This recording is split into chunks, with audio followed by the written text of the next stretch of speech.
A graça seja com todos vós, irmãos. Um bom dia para todos, uma boa noite, uma boa tarde.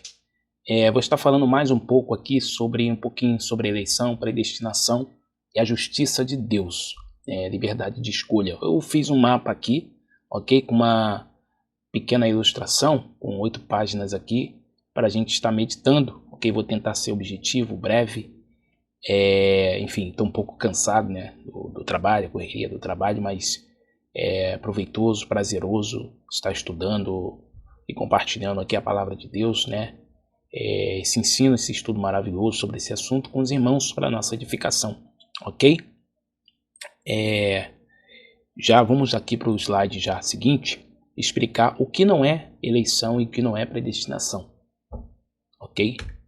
Nós sabemos que existe a eleição e a predestinação, conforme as escrituras nos mostram, ok? Nos apresenta, sem ferir a justiça de Deus, né? Os seus atributos. Deus jamais vai se contradizer, né? Deus jamais vai fazer algo que irá contra a sua justiça.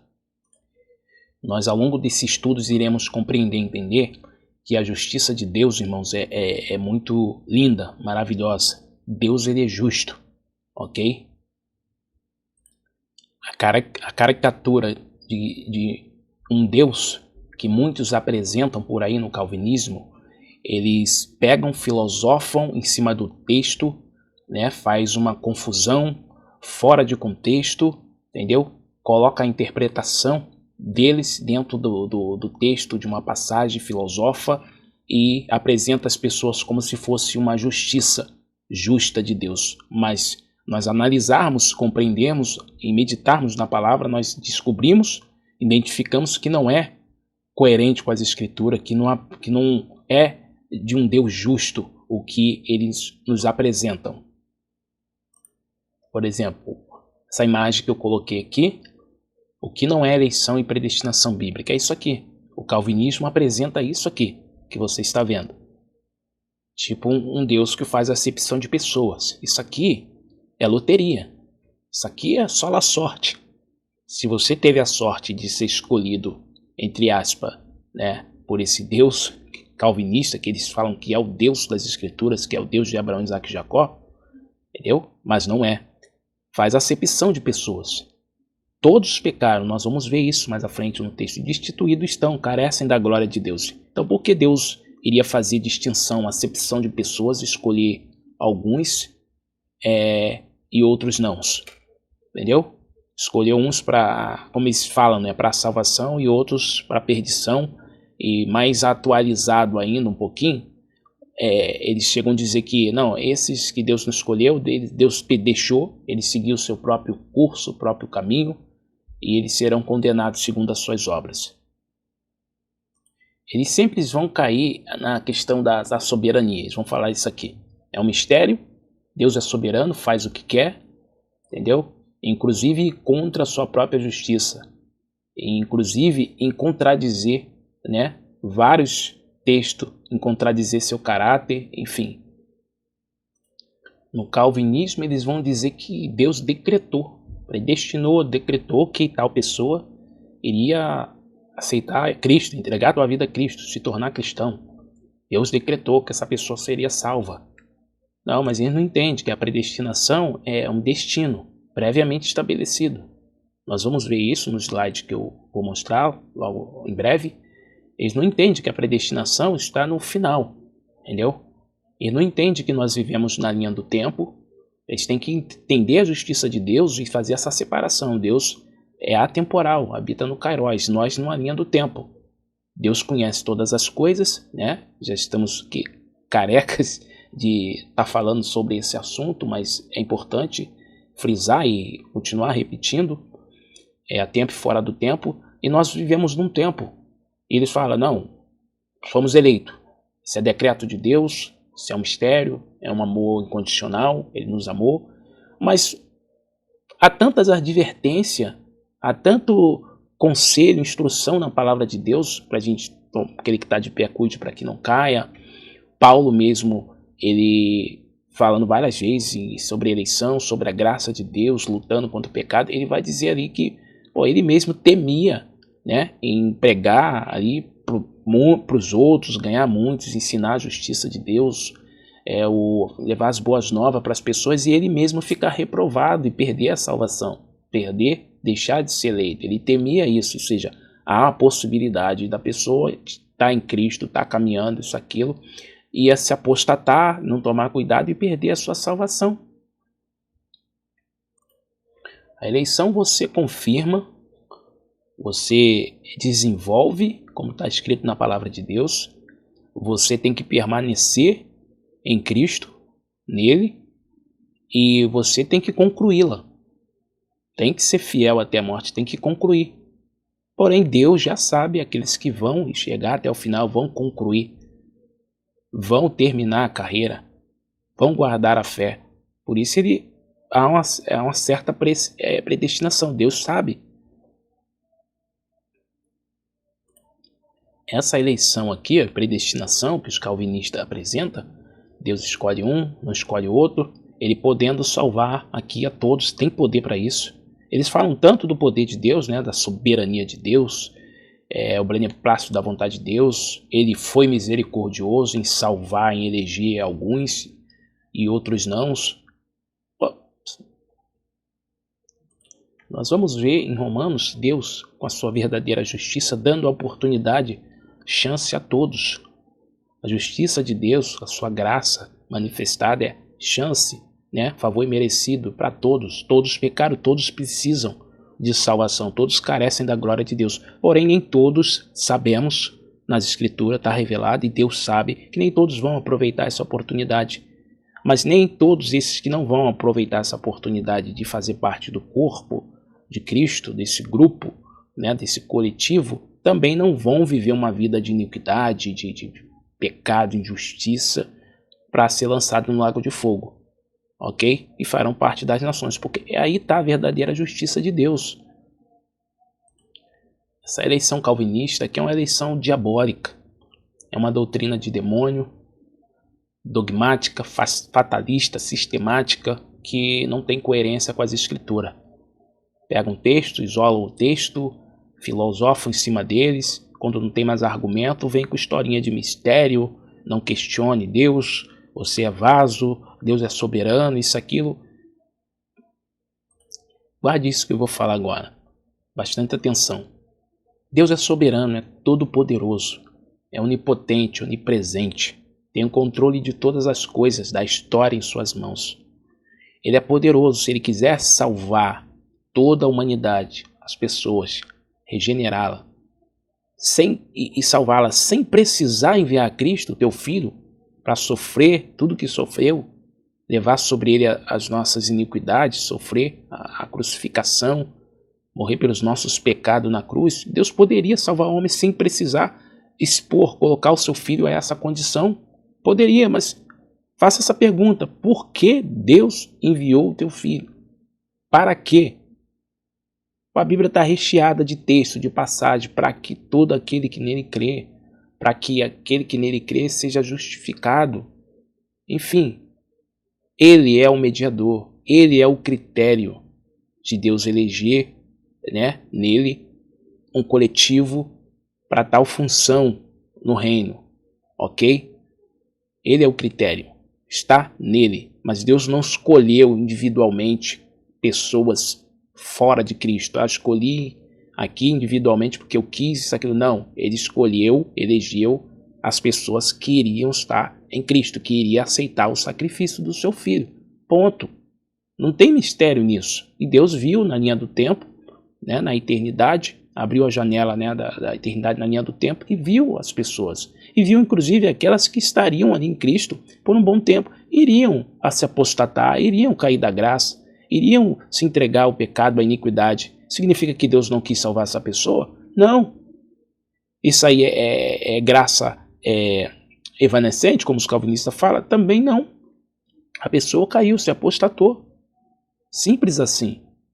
Deus quis salvá-la, mas Deus não vai obrigar. Isso prova que Deus Deus decretou, né, quando cria o homem, em dar liberdade de escolha para o homem. E o homem é livre para escolher o que quiser. Deus não vai obrigar. Deus se entristece, fica triste com o homem, cai, se afaste dele. Se entristece. A mão deles, a mão de Deus não está encolhida para que possa salvar. Está sempre estendida para salvar o homem. Agora vamos falar um pouco aqui sobre essa ilustração. Destino. Isso aqui é predestinação. Acompanhe aqui comigo. Destino previamente estabelecido. Isso é predestinação. Deus decretou muitas coisas, irmão. Mas Deus não decretou tudo. Mas ele não perdeu o controle da história. A gente vai falar em outro vídeo só sobre a soberania de Deus. Tá? E fazer uma ligação, uma harmonia da soberania de Deus com a liberdade de escolha do homem. Ok? Vai ser mais um estudo mais para frente sobre a soberania de Deus. Então Deus aqui estabeleceu o destino. Ok? Ele conhece o destino de cada pessoa. Então ele já viu o destino de pessoas que não iriam obedecer ele, que viveria numa vida que na linha do tempo, tá? Na linha do tempo, uma vida de iniquidade, uma vida de injustiça. Então o destino, Deus é justo. A pessoa colhe o que planta. A pessoa viveu uma vida de injustiça, iniquidade, maldade, ímpio, perverso. Deus seria justo em pegar essa pessoa e salvá-la? Colocar assim para ser nação restante, isso, aquilo, ter uma segunda chance? Enfim, não, essa pessoa viveu a vida toda, morreu na iniquidade, morreu na injustiça, no pecado, fazendo mal ao próximo. Enfim, o destino dessa pessoa é o lago de fogo. Mas Deus quer que ela vá para lá? Não. Foi feito para Satanás e seus demônios, seus anjos.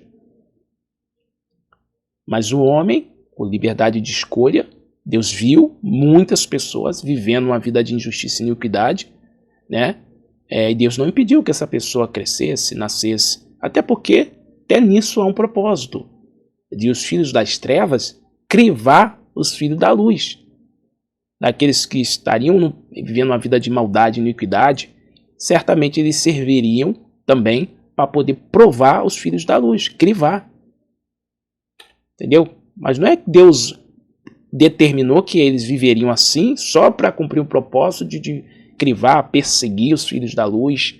Enfim, não, Deus já viu na linha do tempo que essas pessoas seriam assim. E Deus, como tem o controle da história, por exemplo, ele decretou que iria enviar o Cordeiro, teu filho. E viu na linha do tempo que, no tempo que Jesus viria, na plenitude dos tempos, estaria ali os romanos, né? É a perna da estátua, em Daniel, né? Capítulo 2, no tempo do Império Romano. Ali também tem uma linha do tempo, né? Os reinos, a história. E o Império Romano estaria ali. E ali tem uma crucificação, um método de morte, de crucificação. Ou seja, ele já enviou o teu filho para morrer como cordeiro mudo ao matadouro, para nos trazer redenção. E usou a história, né? O tempo certo enviou o teu filho. Então, isso aqui é o mapa, a linha do tempo. Se nós voltar aqui antes de Cristo, Adão e Eva, eu não vou falar que senão vai ficar muito longo o vídeo, mas tem Adão e Eva, tem Sem, Cã e Jafé. Deus anuncia o fim desde o princípio, nós sabemos. Tem Sem, Cã e Jafé e os 3 filhos de Noé, ok? Ali são tipologias também, os filhos dele. E sim, mostra ali 3 grupos, igual nós estamos vendo aqui também. Enfim, nós vemos ali pessoas que eram da descendência de Cã, que Deus fala ali, Cã será maldito, isso, aquilo. Pessoas que na história, na linha do tempo, são da descendência de Cã, ou seja, nações, países, pessoas que são da descendência da linhagem de Cã, entregaram a vida a Cristo, foram salvos, aceitaram a fé, nasceram de novo, foram salvos. Quando ressuscitar na vinda de Cristo, serão reis e sacerdotes. Entendendo?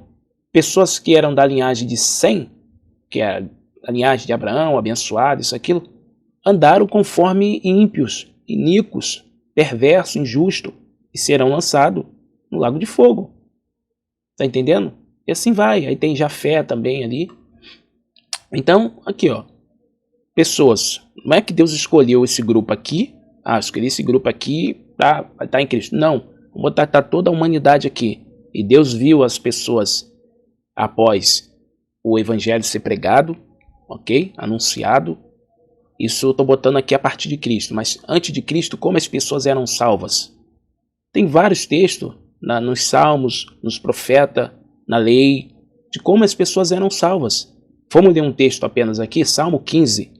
Se tu observar, esse Salmo 14, ele bate, né? Paulo ele cita ele em Romanos 3, versículo 10 em diante. Ele está citando. O contexto dele aqui é o 15 também. Mas vamos lá ver como as pessoas eram salvas antes de Cristo, na antiga aliança. Quem, Senhor, habitará no teu tabernáculo? Quem há de morar no teu santo monte? O que vive com integridade e pratica a justiça, e de coração fala a verdade. O que não difama com a sua língua, não faz mal ao próximo, nem lança injúria contra o seu vizinho.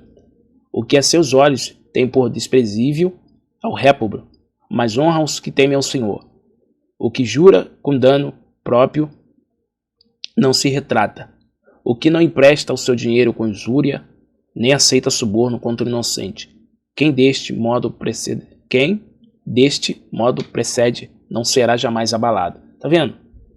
Esse é um texto que fala das pessoas que eram salvas antes de Cristo, na antiga aliança. Pessoas que praticavam a justiça, temiam a Deus, viviam com integridade, entendeu? Viviam com verdade, era temente a Deus. Tá entendendo? Essas pessoas habitarão no tabernáculo, entendeu? Essas pessoas irão morar no santo monte. Essas pessoas não serão abaladas. Voltando aqui para o slide, as pessoas que Deus já viu na sua presciência, como já falamos em Pedro, né, conheceu, como está em Romanos 8, essas pessoas andariam em Cristo, andariam em novidade de vida. E nós vamos para Gálatas, depois ler Gálatas e explicar um pouquinho ali. Enfim, aí aqui o grupo, né, do MEI, a classe do MEI, enfim, que irá restar, na verdade a gente nem já foram salvos, não, vão restar, entendeu? Nações restantes, judeus restantes, segundo as suas obras, a lei da consciência, enfim, os judeus, por que os judeus vão estar restando na última semana? Enfim, para entrar no milênio, eu coloquei aqui de glória em glória, porque o milênio é uma glória na eternidade, após os 1000 anos, depois do trono branco, novos céus e nova terra, é outra glória, ok? Então, judeus vão estar restando pelo fato de eles adorarem o único Deus, o Deus de Abraão, Isaac e Jacó, e não adorarem a besta, não aceitarem a marca da besta na última semana de Daniel, no tempo da grande tribulação. Não vão aceitar a marca da besta. E ali eles estão restando porque demoraram, muitos judeus, israelitas, demoraram a crer no Messias. Estavam cegos, com o coração endurecido.